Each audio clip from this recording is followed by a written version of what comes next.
I'm Matt Godbolt. And I'm Ben Rady. And this is Two's Complement, a programming podcast.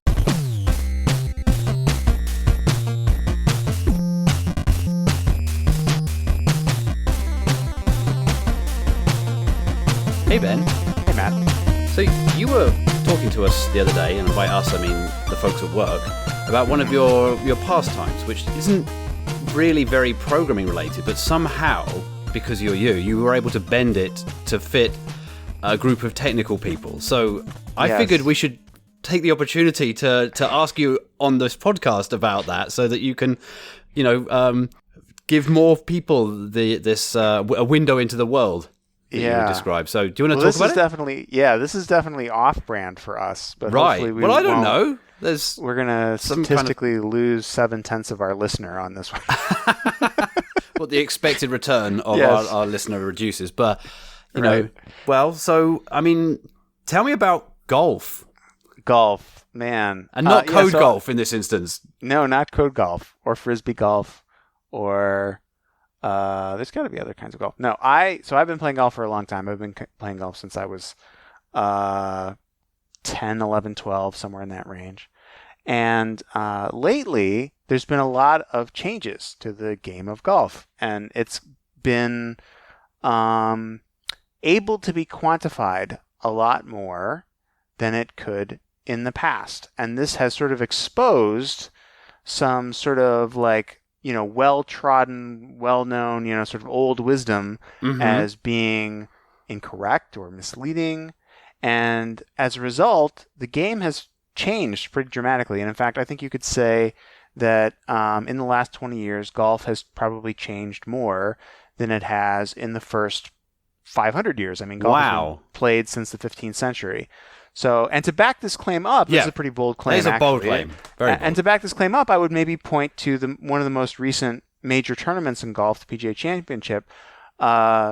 The course had to be laid out in a way such that one of the tees was on the opposite side of a green of another hole. Like the golfers had to wait for the players on the green to clear before they could tee off. Knocking a ball over their heads, because they're hitting basically. it over the green, over their heads. And the reason for this is because the length of the course as it was originally laid out, which wasn't that long ago, was just too short. It was too short for the modern game. And so they had to lengthen it, and they didn't really have any space to lengthen it into. So they're like, well, we're just going to put it on the other side of the green. And yes, that kind of sucks because it means that people are going to have to wait. But this is my evidence for crazy golf. Yeah. It's like through the windmill golf, and out the other side. Golf courses over the hill and under the thing, and you got to hit it through this pipe. And sort of the changes that have occurred in golf, and they're technological changes, but I think there are also some more sort of statistical changes, or sort of the Moneyball effect that I was going to say. It sounds very much like Moneyball, but you're saying this is over and above like what I might imagine is like better nutrition, understanding of the physics of it, like in terms of musculature and stuff like that. Something more strategic. What I mean. I think it's two things. I think there's two things, and they both have their own sort of nerdy aspects to it. But today we're probably just going to focus on one. One is just the technology, right? Like, golf balls that fly farther, drivers that hit the ball farther. Distance has been sort of a main factor, but also technology around spin and control and wedges and all these other things. In the last 20 years, last 25 years have changed really significantly, much more than I think that they have. As a layperson, like a golf stick is a golf stick, right? It's just a long tube of metal with a thing on the end of it you hit the ball with. But you're saying there's a lot more sophistication than that. Yeah. Mostly with golf balls, but also with clubs, specifically drivers. Okay. 50 years ago, a driver with a metal head on it was a revolutionary thing, right? Like they used to be made out of wood. They were woods. That's what I still think of them as wood, right? Because like my dad's old set would be made of wood. But yeah, I do remember Yeah, and then they sort of invented like, okay, what if we made them out of steel? And now they're made out of carbon fiber composite, right? Wow. TaylorMade actually just came out with a new driver that is entirely carbon fiber composite. There's no titanium in it, which is what. So these kinds of developments have especially for the pros, but also for amateur players, really more for pros, changed the game pretty significantly. Right. And then the other thing, aside from sort of the technology, the equipment technology that changed, is the stuff that I talked about yesterday, which is being able to quantify things about the game, about strategy, about golf swings, and the effect that they have on the ball in ways that people were just kind of like assuming based on their observations. Right. I remember the sort of like cooking. To completely take this off track, but I remember like a friend of mine, this is probably 10 years ago, saying like, so many things that we know in quotes about cooking don't bear out if you actually try experimenting with it and try measuring it and try using like a heat lamp and whatever. I mean, you know about this stuff as well. Yes, but like, because these things get passed down and without any way to check, you go with the sort of essentially superstition over these things. And now you're saying we have ways of measuring and saying, are we actually doing what we think we're doing? Absolutely, yeah. So we have some of the more recent developments, and I think, again, this is sort of like over the last 20 years or so.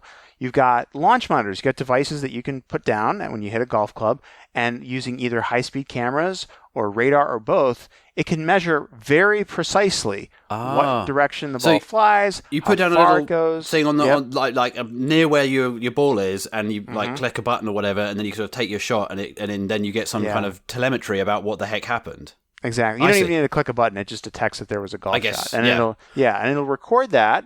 And there's different mechanisms that they use to do this, but you can get very precise information about what the face angle of the club was when it hit the ball. Was it pointing 3 degrees to the right, or was it pointing 3 degrees to the left? Was it straight? What the spin of the ball was as it came off the club, how fast it was moving, the angle that it was moving at, the angle that the club was moving down into the ball when it hit it, or was it maybe going up at a different angle? how far behind or in front of the ball did it hit? And so that's a lot of information. Yeah, it's a ton. It's a ton of information. And just nerding out for a second there, like this is kind of pretty cool stuff if you're doing very high speed. Because I mean, how many? I mean, this isn't a regular regular cameras you might have on your phone. Because like I can't imagine in the small area that the club head and the ball are in that it spends more than 1,000th of a second in that kind of area, something of that order. And that's like not very much time to record all that telemetry and to be able to look at it.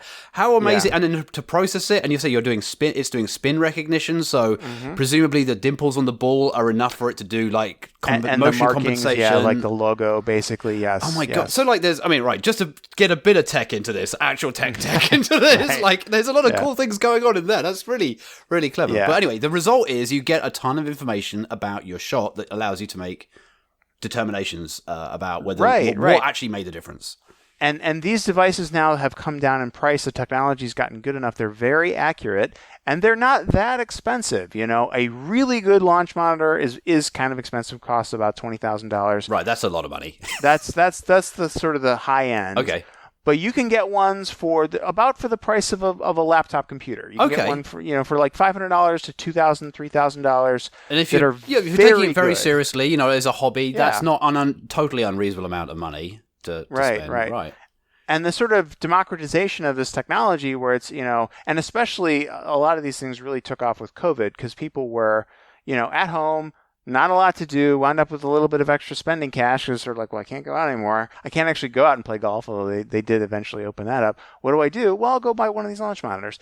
And so the availability of these things and the sort of ubiquity of them has allowed people to talk about golf in a quantifiable way where they couldn't before. Right? You have instructors now that are, used to say things like, oh, what you need to do is get your left arm a little bit more flat. Right? Like that's the way to improve your scores. And now you have instructors that say, no, what you need is to decrease your angle of attack with the club face from 7.2 degrees down to 4.2 degrees down because you're hitting down too much on the ball and you need to get it down from 7 to 4. And you can have somebody that just sits there and like you don't even need to tell them what to do with their arms or their body or their whatever. You just say, try to hit it less down. And they're like, oh, I went from 7 to 6.8. Good, you're improving. Do more of that. Well, I'm down to 5.2. Oh, so great, I was going to say, like, going. With all this technology, it sort of seems like it takes out the humanity of it somehow. But like, not at all, because the skill level is still absolutely required to have that like dexterity and fine motor control at that velocity Right. and strength that you're presumably putting into it as well. So, Right, but right. it lets you have a very I'm having a sort of flashback to my poor dad trying to teach me to play golf and standing behind me and telling me all the things that I'm doing wrong. And I'm sure he's Yes. right about almost all of them, but like, I don't know how. I know I was definitely doing something wrong because I wasn't very good. Right. And I think this has had a really positive effect on the game for lots of reasons. One is it creates a feedback cycle. We talk about feedback on this podcast quite often, Yep. and it creates a feedback cycle that is much more quantifiable, obviously, but I think also much less prone to superstition. Yeah. Right? Like, oh, you got to keep your head down, or you got to keep your left arm straight, all these kinds of things. Like, okay, well, what effect does that have on the ball? What does it really and then it's do? Yeah, what does that actually if I do? lift my head up at the end of the shot. Yeah, and it's sort of like, well, once you master it, it'll make your shots better. It's like, well, that's a long time away, and that seems like a really long investment to make. Like, can I do something that will just make it better right now? Mm-hmm. And with these sort of like, the sort of impact dynamics and like understanding how ball flight works, which is another thing, sidebar, golfers were wrong about that for 500 years. What? Like the way that ball flight actually works, if you Google golf new ball flight laws, Yes. you will figure out that only in the last 20 years have people actually figured out how golf balls really fly off a club, and that is in large part because of this technology and these launch. They're able to look at it and go, "Oh, yeah, that's not true at all." Yes. So now we've come into this world where you can say, like, okay, I'm not going to give you all this advice that might maybe one day be useful. I can look at the physics of the ball. I can measure what you're actually doing on this launch monitor, and I can tell you, yeah, the path of your club is in to out by 5 degrees, and that's too much. That's what causes your hook. So you need to narrow that down to 2 degrees, and you will immediately see the flight of your ball change. Now, whether you can repeat that on the golf course or whether you can do other things is practice, and you have to still all do those things. As a layperson, like I could see that really gamifying it for myself to be able to I know what I'm doing wrong, and I can sort of fathom out what I might need to change. But when it's just randomly going off to the left and my dad's saying, "Oh, no, you need to open the club face or whatever," and I'm like, I think I'm doing that, and it's getting worse. I don't know if am I just doing it wrong, or is there some supposition that we both have wrong? Is that not how it really works? That really interesting. Right. Yeah. So that obviously makes a lot of sense, right? If you can understand the physics of the situation and what you need to change both the direction of the ball as it comes off the club head, and also the way it's spinning and interacting with the air and all that kind of stuff. But what else can you do with numbers? So the other thing that you can do, and this is another sort of a more recent development, I think. And the pithy phrase for this is a golf club is a shotgun, not a rifle. And what that means is that when you hit a golf ball, having an expectation that it is going to fly, 150 yards and land and roll out 5 yards or something like that is just a flawed way to think about golf. What you should be thinking about is, this is my dispersion area. I see. I'm going to hit a ball, and it's going to be somewhere in this area. And the essence of strategy really is just mapping that dispersion area for all your different shots to the hole that's in front of you and trying to pick the one that has the best result. The most favorable outcomes and the least unfavorable. So like a Monte Carlo simulation of given that you're going to be landing in this region with this sort of probability density, what's the right place to aim for to get the best chance? Because like you say, I mean, my limit of playing golf is on the Wii, so you know where it's going to land because there's a dirty great big line showing you where it's going to land, and it bounces beautifully every time. There's never any surprises. But I have noticed that in real life that doesn't tend to happen. So it doesn't really work that way. So you're saying actually, so there's a strategy here over and above just get it to this point. That's the nearest point you can get to without getting into the water, and then go from the water to over the water to the hole or whatever it is. And then sort of quantifying what is the sort of expected value in that area is another place where both the sort of launch monitor technology and other technology, so there's other cool things that they have And this is only possible because of GPS, which is only possible because of NASA, which is only possible because of, you go all the way back in time, and you see how all these wonderful things tie together. Einstein's James Burke would be theory very of relativity, happy. general theory of relativity, and Exactly. So thanks Einstein for the ability for us to play golf in this way, where you have devices that you can attach to your golf clubs that will track all of your shots on the course. Neat. And that will give you some interesting information. It'll help you calculate these dispersion areas that we're talking about. Oh, right, empirically so. Like, Yes, I was here with a 7-iron, and it doesn't matter what I did, I landed in this region, and I can play the same hole 20 times and go, where did I land from the tee every time or whatever? Exactly. Neat. Which you can also do in the launch monitor, and you can compare those two results. Like you can hit 10 7-irons on a launch monitor and see what your dispersion area is, and then you can go down on a golf course and you can play, and you can take that data and correlate it together and be like, am I seeing on the course what I'm seeing on my launch monitor? No. Why not? Why not? Well, maybe the wind, or maybe I'm, following a slightly different, routine when I'm on the golf course. On a launch monitor, maybe I'm just hitting the same balls over and over again, and I need to mix it up, or whatever it might be. You can correlate those things, and then taking all of this information, and especially the shot location information. One of the more interesting things that the tour, the professional PGA Tour did, is in 2001 they built this system that uses laser range finding to measure to just a few inches where every golf professional on every tournament hits their ball. So there's this really rich data set that is available that you can get that shows for all of these different shots. And using that information, there was a guy named Mark Brody that came up with this technique called strokes gained, where there used to be, lots of different ways to measure sort of the quality of a golf shot, right? People would say, did you hit the green in regulation, or did you hit the fairway? Did you hit all these different things? Mm-hmm. And these stats, they weren't really good. They didn't really tell you anything. And so what he wanted to do is to be able to compare from one shot to the next, from one player to the next, from one course to the next. How good was this shot? How can I quantify that? Right? How do I rate a particular shot? Yes. And he wanted to measure, the unit of measure that he wanted to use was strokes. So he could make claims like that strategy that you chose was 0.2 of a stroke worse than this other strategy that you could have chosen. Fractional strokes here as well, to be able to do a quantifiable analysis between things where, Right. So he wanted to be able to do that. So his method for doing this was basically, he came up with a system where he measured the average number of strokes that it took professionals and amateurs. Actually, he did this for amateurs too, but it was easier with professionals because the data was there, to say how many strokes on average does it take to hole out from a particular location on the course. So if you're 420 yards away on the tee, on average that's like 4.1 strokes for a professional golfer. Right, because it's a par 4 or whatever, and that's what the whole course doesn't even matter what I the guess par it doesn't 4 matter. is. No. This is like an empirical determination. Yeah. It could be a par 5, it could be a par 4, it doesn't matter. We're measuring how many strokes does it take on average from golfers to hole out from this location. From this particular location. So there's a kind of a map over, I'm sort of imagining a map of the golf course where I can see the contours of, from here we'd expect to be 4 strokes, from here we'd expect to be 3, 2, and then once you get around the hole 1 or whatever. And that's kind of your expected, if you could play like a professional.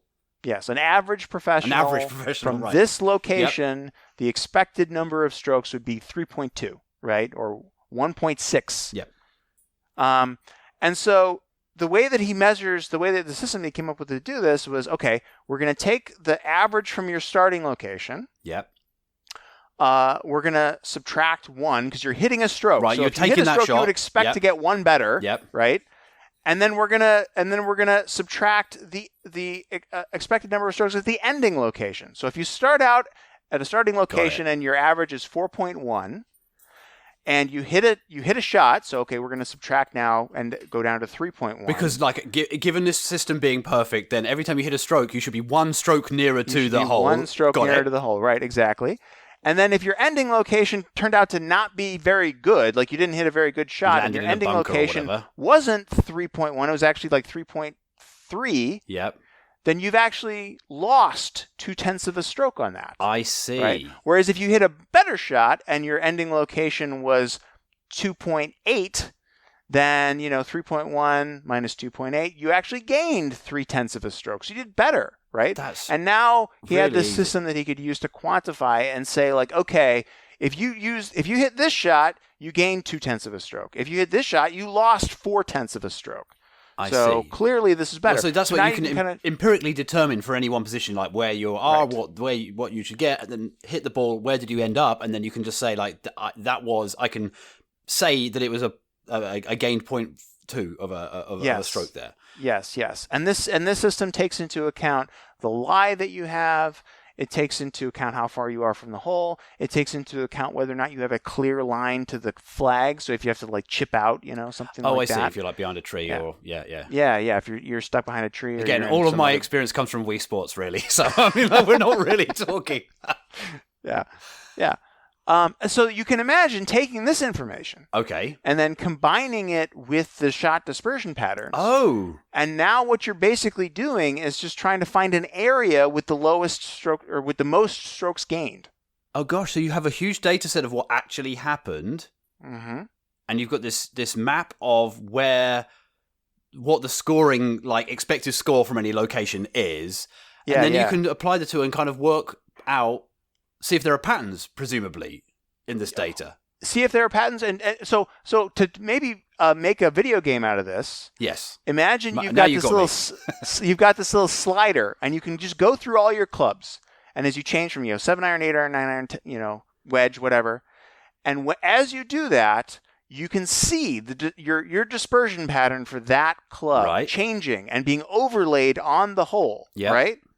Now imagine, furthermore, that the area inside your dispersion pattern, you take the strokes gained from that area and you take the average of it and you just show it on the screen, right? And as you sort of like let's say that you're farther away from the hole, you're like 200 yards away from the hole, right?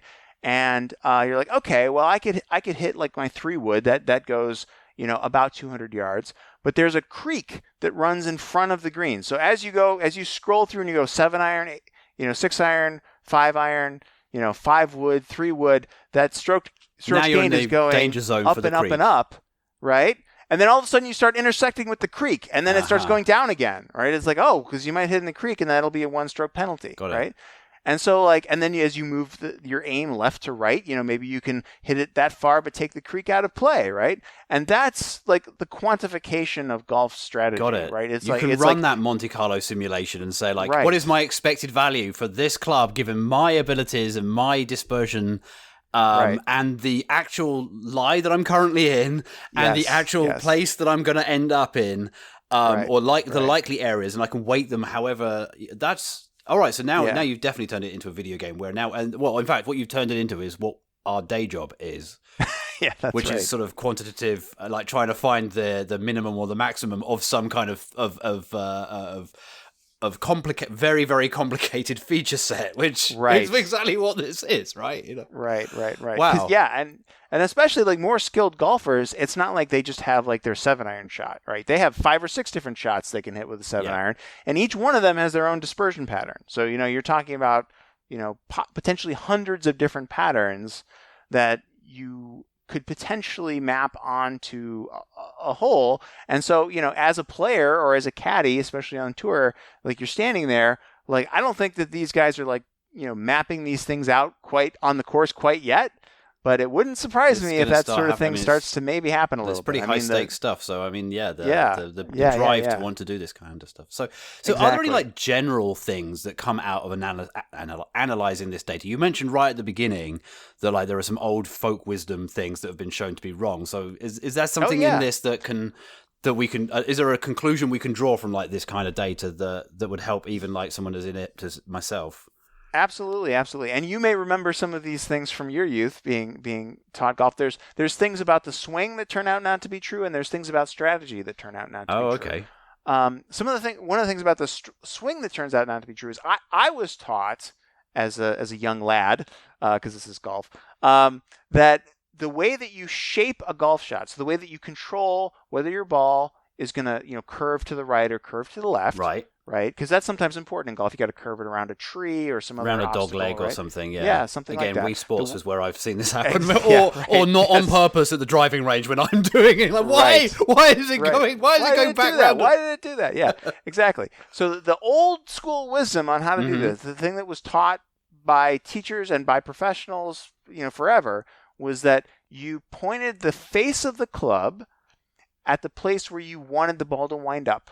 Okay, yes. And then you swung the club along a path that represented the way that you wanted the ball to start. So if you wanted the ball to curve toward a target, you would point the club at the target. And then if you wanted it to curve from the left to the right, you would swing the club to the left. Effectively opening and closing the club face to point to where you want to go, but then your swing direction is where is the launch direction, effectively. Yes. Got it. I think that makes sense. Yep. Yes. Turns out that's completely wrong. Okay. You can look at... You listen to this, Dad. It's basically the opposite of that in a way. The initial launch, and you can see this on a high-speed camera. You can verify it with all these new devices that we have available to us. The initial path of the ball, 85% of that initial path is determined by the face angle. So the starting line is the face angle. It's actually the face angle. So you hit it with... Yeah, okay. Even though the club is kind of... I can't, it's hard to describe with that because I'm gesturing wildly at you, but... Right. That's fascinating. Where the club face is pointing at impact, 85% of that initial direction is determined by that angle. Got it. Right? Where it curves is a function of the relationship between that angle and the path. Right. And so the general rule is if you want the ball to curve to a target, neither the face nor the club path should be pointing at that target. What you want to try to do is roughly, and unfortunately it's not exactly this, but roughly you want the club face to be pointing in between the target line and the path of the club. Okay. So as a person who's trying to master this for the first time, I have these memories as a kid of trying to set myself up as okay, I'm going to point the club face at the target, and I'm going to swing along this path, and I'm going to hit it. And what I would see is that the ball would start at the target and then curve away more from off to the side. Yeah. And I'd be like, well, I guess maybe I had it wrong. What did I do wrong here? And it's like, no, you were doing exactly what you thought you were doing. It just doesn't work that way, right? How has that been so persistent for so long? It's just superstition. It's like the cooking thing. Yeah. It's like, you got to sear the steak to seal in the juices, I was right? thinking exactly of searing when I was bringing this up. It's like, that's not a thing. It doesn't... It's like, no, that doesn't work like that at all, right? It's just one of those things that it's like, well, if you're an expert, this is what you say, and then that gets passed down and passed down and passed down. And then finally somebody was like, guys, I got this video here. It's 20,000 frames a second. And you can kind of see it doesn't work like that. So I don't know what you were taught, but this doesn't go. Only right? if it works at all. Yeah. So that is one thing. Another thing, and this is more on the strategy side, but it used to, people had this pithy saying, drive for show, putt for dough. And what they meant by that was that putting was really important and driving was sort of seemed cool. And it's like, I hit the ball 300 yards. But it's really not all that. That's important. absolutely what I, as an extremely terrible golfer, like a friend of mine said, I learned, quote, bad golf, where, if you're bad at golf, you can get by doing these things. Just learn to, putt reasonably well. Everything else, I basically play hockey with a 7-iron down the fairway till I get into the hole, and then just putting it. Right, and now I'm good. But I could probably putt with a 7-iron too. That's the only club that I need. They just need a 7-iron. Just a 7-iron. It's fine, right? As you say, you can play many shots with a 7-iron. Yeah, I mean, that's honestly that's not a bad way to play golf. Yeah. So, but that's not true. Why? How is that not true? And how do you know it's very not true? How do I know it's not true? Is the real question we should be asking. So this gets back to Mark Brody and his strokes gained approach. He wanted to try to figure out what makes good golfers good at every level, right? Okay. At the PGA Tour level, if you take the top 40 golfers, the best 40 golfers in the world, what makes them better than the rest of them that are on tour? Because the rest of them on tour are so amazingly good. Right. But they're not as good as these people. Yes. Right. Yeah. And so he looked at, he basically analyzed, he said, okay, well, they perform better. I can use strokes gained to quantify how much better they perform, and I can break that down by category, right? So how much does putting actually contribute to that top 40 player's additional ability, it's actually only 15%.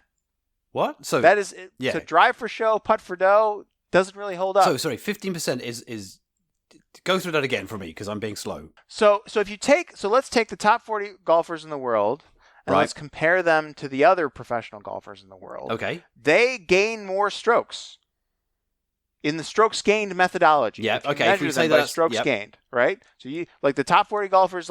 I'm making these numbers up, but let's say that they gain 2.5 strokes on average versus all the other ones, right?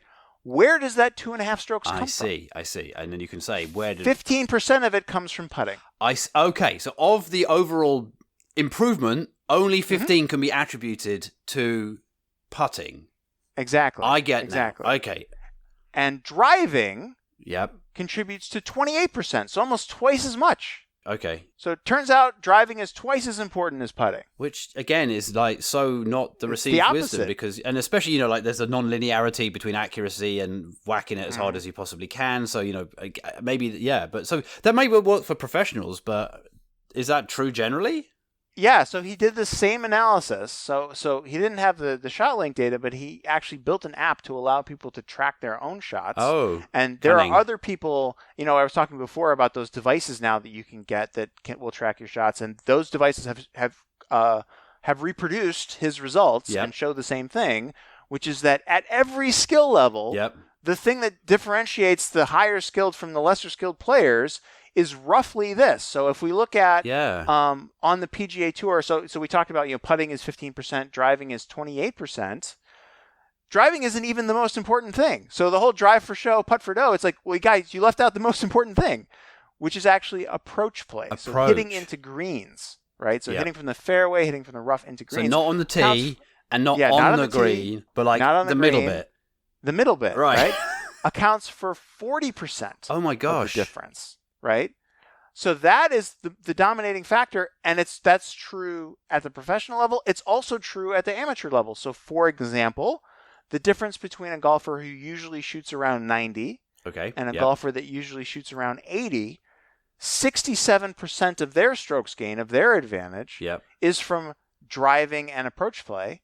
And only 33% is from putting and chipping and sand shots. Same kind. So again, that sort of putting and the sort of special shots is only a third of it. 2/3 is just decent play in the middle and the beginning. That's amazing that you can get that amount of information. And I mean, I am genuinely surprised that it holds up in the amateur set because, again, based on personal experience, I can reliably chip the ball forward 50 yards with a 7-iron, right, if I don't try too hard, and it goes roughly where I want it to go.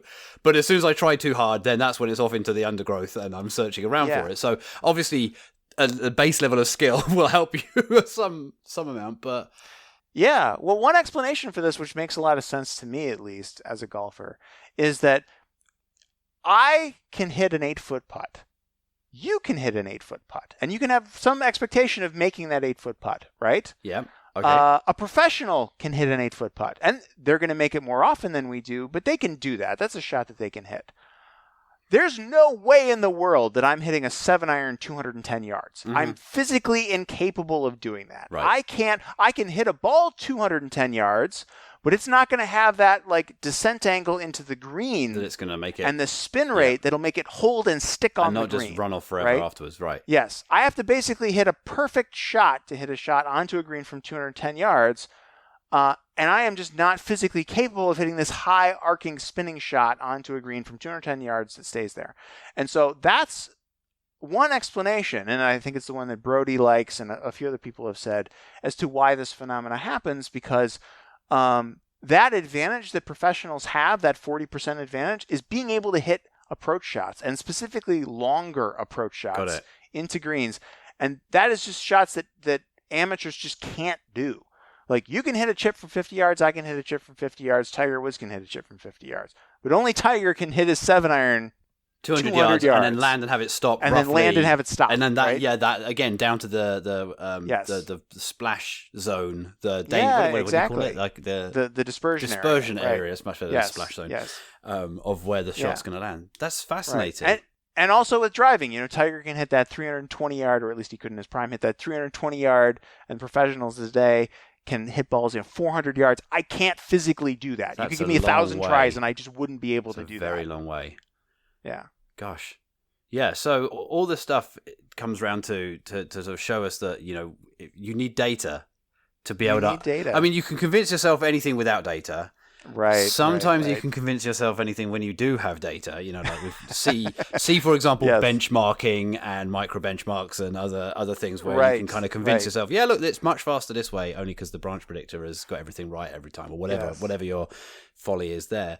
But in order to actually have some genuine understanding of what's going on and to be able to dispel myths and superstitions, legends, superstitions. Yes, you do need the data, and now you can get it. And so is this open data? Some of this stuff open data, or is it all closed? So, the one of the complaints that I have about all this is that the ecosystem around some of this data is very closed. Like if you go and you buy these devices and you record all your shots, I put that in there. That's my data. Yeah. But the only way that you can really get to it is through their websites or through their apps, right?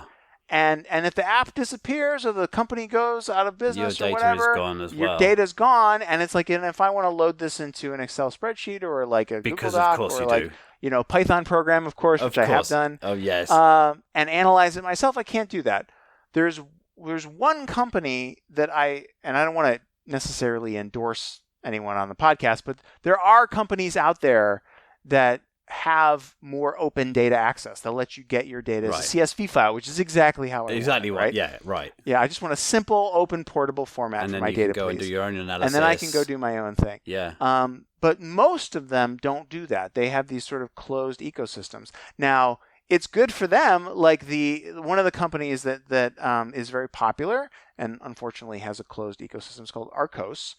And they have 500 million golf shots in their database, right? Of amateur golfers that have hit real golf shots on real courses measured with GPS. And I follow the head of data analytics at Arcos on Twitter because he's got some amazing insights into golf. Yep. But I want to do that analysis myself. I want to be able to reproduce his results right now. I understand why the company isn't exactly forthcoming in sharing that.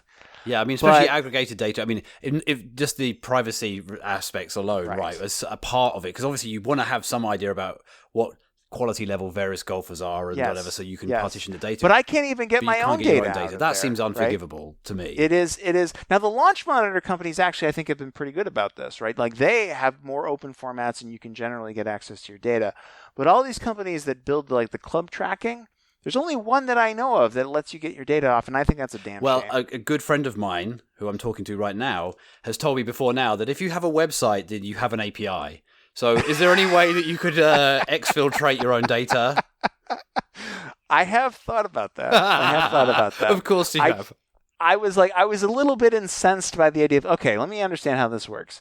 So I pay you $200 for these devices, and then I pay you $30 a year for a subscription fee, and then I have to write the JavaScript bookmarklet that goes and extracts the data off your website, and it isn't even all the data that I would want. I want lat longs. I want all of the data that I gave you. I just want you to give back to me. Right. And some of that even doesn't show up on their website. So I've been a little reluctant to sort of follow that path. But I do have a system, and the system that I have does allow you to export your data. And I actually just got it a couple of weeks ago, and I'm sort of you're still playing with it in a candy store. That's great. Because I have one round of golf in there, and I'm picking it apart and going I wonder if I could calculate this, or calculate that. Yeah. So yeah, I mean, all of this stuff is kind of amazing. And the fact that it's really just advances in technology that have made all of this possible. And I really do, I mean, it is a bold claim, but I really do think that golf has changed more in the last 25 years than it did in the first 500. The golf ball changed. They used to play with what's called a feathery, which is basically a piece of leather with feathers stuffed into it, and that's your golf ball. And then they had the gutta percha ball, which was like a rubberized ball. And then, the Bellata ball, which is the ball that, was like a synthetic ball that golfers played with, in like the 50s and 60s and 70s and 80s. And then it started to change. And I feel like that was the beginning of both the technological and sort of the quantification change in golf that has created a situation where it's like obsoleting golf courses, right? Golf courses that were made 100 years ago now are not fit for purpose. Now are like what do? We got to move the tees back, but there's nowhere to go. I see. Right? Gosh. So I feel like that's a pretty significant change. Well, I mean, I'd never thought that we would sit here on a programming podcast doing essentially golf for hackers, as we have done. Right. But I mean, it's really fascinating, and I might even be tempted to pick up a golf stick myself. Well, if you ever want to play, let me know. Okay, I will do.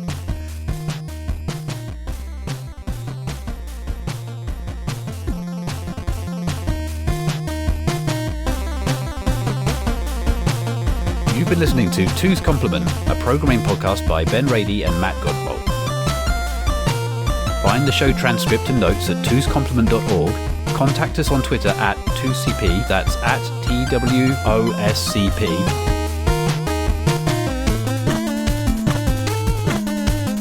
Theme music by Inverse Phase, inversephase.com.